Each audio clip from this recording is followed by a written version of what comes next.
दोस्तों, क्या हो अगर आपको मौका मिले ब्रिटिश सरकार द्वारा प्रस्तुत किया दुनिया के सबसे बेहतरीन शिप में यात्रा करने का,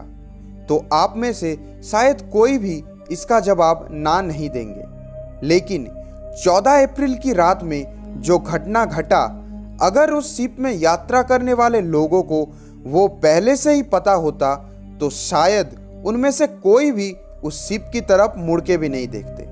सन 1912 के 14 अप्रैल की रात को टाइटैनिक जहाज के साथ जो दुखदजनक हादसा हुआ, वो अभी भी हर एक पृथ्वीवासी के दिल में एक ताजा घाव बनकर उभर रहा है और आने वाली हर एक पीढ़ी इस हादसे को याद रखेगी। तो फिर ऐसा क्या हुआ था टाइटैनिक के साथ कि उसको अपनी पहले यात्रा में ही अपने सर से कभी ना डूबने वाले जहाज का दर्जा खोना पड़ा? आइए जानते हैं इस वीडियो में।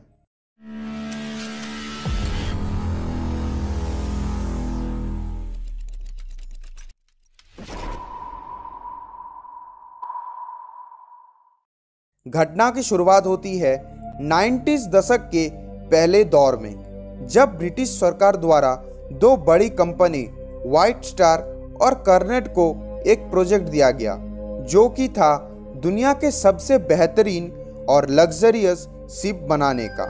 जिसको पूरी दुनिया RMS यानी रॉयल मेल शिप टाइटैनिक के नाम से जानती है, जिसको बेलफास्ट शिप बिल्डिंग में बनाया गया और 31 मई 1911 में इस शिप को लॉन्च कर दिया गया। दुनिया के सबसे आलीशान शिप के साथ साथ इस शिप में सेफ्टी का भी पूरा ध्यान रखा गया था, जिसकी वजह से ही इस शिप को कुल 16 कंपार्टमेंट में बांटा गया, जो कि पूरी तरह से एयर टाइट था। ये शिप 882.5 फीट लंबा और 92.5 फीट चौड़ा था, जिसकी कुल 52,000 टन कैरिंग कैपेसिटी थी। जिसके साथ साथ इस शिप में सैलून, स्पा,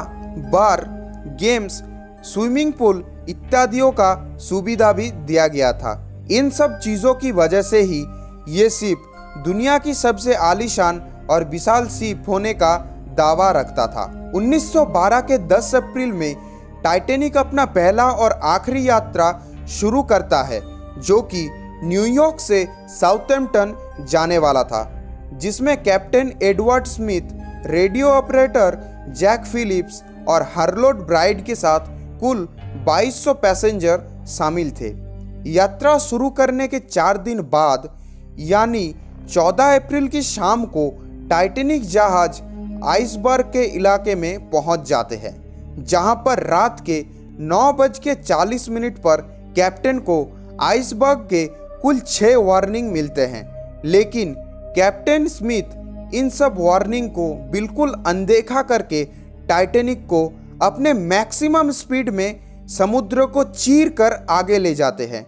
कैप्टन चाहते थे कि इस यात्रा को कम से कम समय में पूरा कर सके, इसीलिए किसी भी तरह से वो टाइटैनिक की स्पीड को कम नहीं करना चाहते थे। लेकिन उनकी किस्मत में शायद ये रिकॉर्ड बुलंद करने का तकमा नहीं लिखा था। लेकिन इनसे कुछ घंटे बाद यानी 11:40 पर आइसबर्ग का फाइनल कंफर्मेशन मिल गया,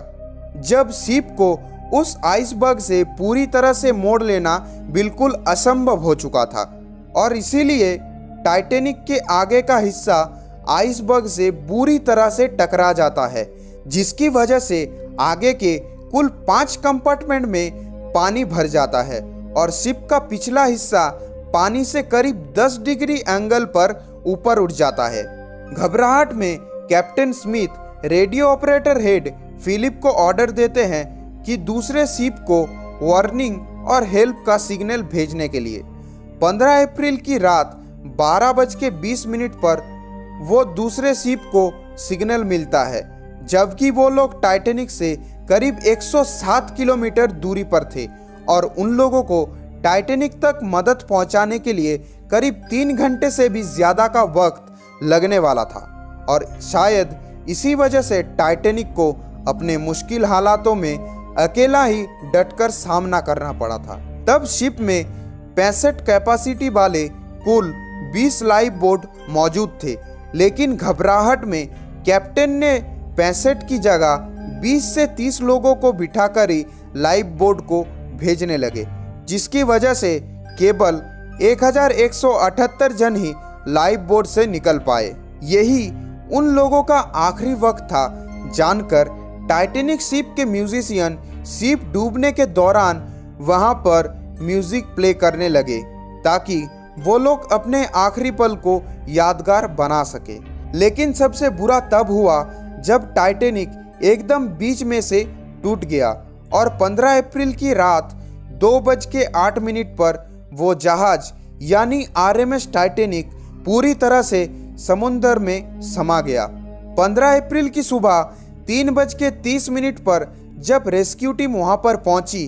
तब वो लोग बहुत से सरवाइव करने वाले लोगों की जानें बचा लेते हैं, लेकिन कैप्टन स्मिथ की बॉडी आज तक किसी को नहीं मिल पाई है। तो दोस्तों, ये था टाइटैनिक को बनाने से उसकी पहली और आखिरी यात्रा का सफर। अगर आप लोगों को अच्छा लगा है तो इस वीडियो को ज़्यादा से ज़्यादा लाइक कीजिए और इस चैनल को सब्सक्राइब करना मत भूलिए, और सब्सक्राइब करने के बाद ही बेल आइकन को ऑल पर क्लिक कर दीजिए।